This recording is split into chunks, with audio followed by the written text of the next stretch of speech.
ఇక ఆలస్యం చేయకుండా ఆయన రాసేటువంటి మాటలు బాగుంటాయి, ఆయన మాట్లాడేటువంటి మాటలు బాగుంటాయి, స్కిట్లు బాగుంటాయి. He is a great influencer. మిమ్మల్ని కాదు, యా ఓహో ఏ టీచర్కి చెప్పేసి వెళ్ళాలి కదా. What is this? Okay, so inviting on stage our Hyper Aadi గారు.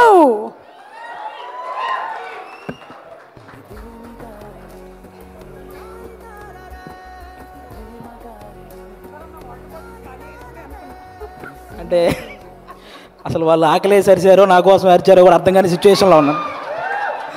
ఫస్ట్ టైం మైక్ మన దాకా రావడం అంటే ఆల్మోస్ట్ తిరుపతి వెంకటేశ్వర స్వామిని చూసినంత ఆనందంగా ఉంది నాకు. సీరియస్, నేను జబర్దస్త్ స్టేజ్ మీదకి రావడానికి కూడా చాలా తక్కువ టైం పట్టింది, కానీ ఈరోజు ఈ స్టేజ్ మీదకి రావడానికి నిజంగా చాలా ఎక్కువ టైం పట్టింది. ఒక టైంలో ఇలా అందరూ మాట్లాడుకుంటూ పోతే ఆగస్టు 9th వచ్చేస్తుందేమో అని సందేహం కూడా వచ్చింది, చిన్న సందేహం కూడా వచ్చింది నాకు నిజంగా. అసలు బేసిక్గా ఈ ఈవెంట్కి నేను ఇంకా కొంచెం ముందే రావాలి. దారిలోనే ఈ ఈవెంట్ చూసుకుంటూ వస్తున్నా, ఈలోపు వాడెవడో సుమగారికి లవ్ యూ చెప్పాడు. మాదాపూర్ వెళ్ళాల్సిన వాడిని అటు మణికొండ వెళ్ళి తిరిగి మళ్ళీ రివర్స్ అయ్యి వచ్చారు. ఎందుకంటే రాజీవ్ కనకాల గారే ధైర్యం చేయరు సుమగారికి చెప్పడానికి, అలాంటిది అతను ధైర్యం చేశాడు. అది సీరియస్గా సాహసం అనే చెప్పాలి అది. ఓకే, ఈ సినిమా నువ్వా చాలు మళ్ళీ చెప్తావేంటి? ఓకే, ఈ సినిమాలో నేను చేయలేదు. ఈరోజు ఈ ఫంక్షన్కి రావడానికి ఒకే ఒక్క రీజన్, మా నాగబాబు గారు అమ్మాయి ప్రొడ్యూస్ చేసింది కాబట్టి ఈరోజు ఇక్కడికి రావడం జరిగింది అంతే. అంటే ఆయన తన తమ్ముడు కళ్యాణ్ గారి గురించి తప్ప తన గురించి ఏమాత్రం ఆలోచించుకోకుండా నిస్వార్థంగా పనిచేసి తన తమ్ముడు సక్సెస్లో ఆయన కూడా భాగమైన మా నాగబాబు గారు అమ్మాయి ప్రొడ్యూసర్గా చేశారు కాబట్టే ఈరోజు ఇక్కడికి రావడం జరిగింది.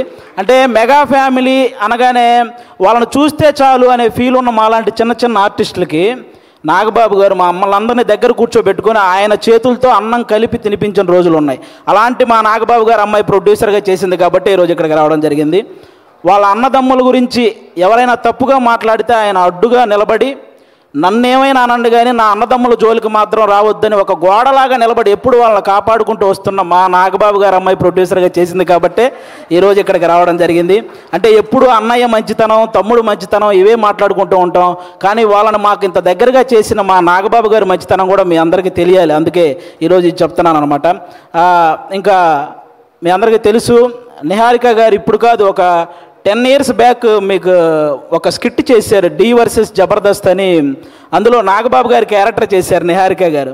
ఆ స్కిట్ నేనే రాశాను. ఫస్ట్ టైం ఒక టైమింగ్ అంటే ఎలా ఉండాలి, ఒక పంచ్ టైమింగ్ వేసేటప్పుడు ఆ మాడ్యులేషన్ ఎలా ఉండాలి, ఇవన్నీ కూడా నాకు ఒక రకంగా అలవాటైంది కూడా నిహారిక గారి టైమింగ్ చూసే. నాకు ఆ రోజు నేను స్కిట్ రాసినప్పుడు ఆ విధంగా నిహారిక గారు అప్పటి నుంచి నాకు పరిచయం అనమాట. అంటే నిహారిక గారు వాళ్ళ పెదనాన్నగారు లాగే కొత్త టాలెంట్ని ఎంకరేజ్ చేసే గుణం ఉంది, వాళ్ళ బాబాయ్ గారి లాగే అనుకున్నది సాధించే గుణం ఉంది, అలాగే వాళ్ళ నాన్నగారు లాగే ఎంత కష్టం వచ్చినా సరే నవ్వుతూ ముందుకెళ్ళే గుణం ఉంది. ఈ మూడు కలిపి ఉంది కాబట్టి ఈరోజు ఇలాంటి సినిమా తీయగలిగింది. అంటే ఇంకో విషయం, వాళ్ళ బాబాయ్ గారు లాగే ట్రెండ్ ఫాలో అయ్యే టైప్ కాదు, ట్రెండ్ సెట్ చేసే టైప్. అందుకే 11 మంది హీరోలను పెట్టి ఒక సినిమా అంటే ఖచ్చితంగా ట్రెండ్ సెట్ చేసినట్టే, అవునా? 11 మంది హీరోలు అంటే ఇప్పుడు రీసెంట్గా మన 11 మంది క్రికెటర్లు మన దేశానికి వరల్డ్ కప్ తెచ్చినట్టు ఈ 11 మంది హీరోలు మా నిహారిక గారికి మంచి విజయాన్ని అందించాలని మనస్ఫూర్తిగా కోరుకుంటున్నాను. మనకు 11 అంటే చాలా గుర్తొస్తాయి, కానీ ఈ సినిమా తర్వాత 11 అంటే ఈ 11 మందే గుర్తొస్తారు. అదైతే నేను నమ్ముతున్నాను. కాబట్టి అంటే ప్రతి ఊర్లో ఒక కమిటీ ఉంటుంది, ఆ కమిటీలో కుర్రాళ్ళు ఉంటారు. బేసిక్గా సమస్యను క్రియేట్ చేసేది వాళ్ళే, సమస్యను సాల్వ్ చేసేది వాళ్ళే, అలాంటి కుర్రాళ్ళు అనమాట. అలా ప్రతి ఊర్లో ఉంటారు కాబట్టి ఈ కమిటీ కుర్రాళ్ళంతా మీరంతా ఒక్కసారి మీ ఊరోళ్ళందరికీ కూడా ఈ కమిటీ కుర్రాళ్ళు సినిమా చూపించాలని మనస్ఫూర్తిగా కోరుకుంటున్నాను. ఎందుకంటే ట్రైలర్ చూస్తే అర్థమవుతుంది, మీరందరూ ఈ సినిమా చూసినప్పుడు మేము కూడా ఇలా చేసేవాళ్ళం కదా అని గుర్తు చేసే క్యారెక్టర్లు ఉన్నాయి, మేము ఇలా ఎందుకు చేసాం అని ఆలోచింపజేసే క్యారెక్టర్లు ఉన్నాయి, ఇక నుంచి ఇలా చేద్దాం అని అనుసరించే క్యారెక్టర్లు కూడా ఉన్నాయి అనిపిస్తుంది ఈ సినిమాలో. కాబట్టి మీరందరూ కూడా ఈ కమిటీ కుర్రాళ్ళ సినిమా మీ ఊర్లో ఉన్న కమిటీ కుర్రాళ్ళందరూ ప్రతి ఊరు వాళ్ళని తీసుకెళ్ళి ఈ సినిమా చూడాలని మనస్ఫూర్తిగా కోరుకుంటున్నాను. అలాగే ఈరోజు ఇక్కడికి ఈ సినిమాని ఆశీర్వదించడానికి వచ్చిన మన ముగ్గురు గెస్ట్ల హీరోలు అంటే వాళ్ళు కథ నేను సెలెక్ట్ చేసుకోవటం కాదు, కథ నన్ను సెలెక్ట్ చేసుకోవాలి అని ఫీల్ అయ్యే ముగ్గురు గెస్టులు ఇక్కడ ఉన్నారు మనకి. వాళ్ళ ముగ్గురు వైవిధ్యమైన సినిమాలు చేస్తూ వస్తున్నారు. ఇక్కడ అడవిశేష్ గారు అయితే మామూలుగా ఎవరైనా సీట్లో కూర్చొని చూసే సినిమాలు చేస్తారు, ఈయన సీట్ ఎడ్జ్లో కూర్చొని చూసే సినిమాలు చేస్తుంటాడు. అంటే మొత్తం అన్ని ట్విస్టులు ఉంటాయి ఆయన ఏ సినిమా చేసినా. ఆయన ఇండస్ట్రీకి వచ్చినప్పుడు కొత్తలో ఆయన నేర్చుకుంది ఏంటంటే నా బాడీ లాంగ్వేజ్ ఎలాంటి సినిమాలు చేయకూడదో తెలుసుకున్నాడు ఫస్ట్ ఆయన. ఆ తర్వాత ఆయన చేసిన సినిమాలన్నీ ఎలాంటి ట్రెండ్ సృష్టించేవి మీ అందరికీ తెలుసు. అక్షానం కానీ, గూఢాచారి, ఎవరు, మేజర్ ఇలా చెప్పుకుంటూ పోతే అన్ని అంటే ఆయన సినిమాలకు ఒక సపరేట్ ఫ్యాన్ బేస్ ఉంది. ఇంకా మా సాయి ధర్మ తేజ్ గారు మామూలుగా ఎవరైనా పేరులో ఇంటి పేరు పెట్టుకుంటారు, కొంతమంది క్యాస్ట్ పేరు పెట్టుకుంటారు, కొంతమంది నాన్నగారి పేరు పెట్టుకుంటారు. కానీ ఫస్ట్ టైం పేరులో అమ్మగారి పేరు పెట్టుకొని ప్రతి ఒక్కరూ వాళ్ళ అమ్మని అంతలా గౌరవించాలి అని మనందరికీ ఒక సంకేతాన్ని ఇచ్చినటువంటి హీరో మన సాయి ధర్మ తేజ్ గారు.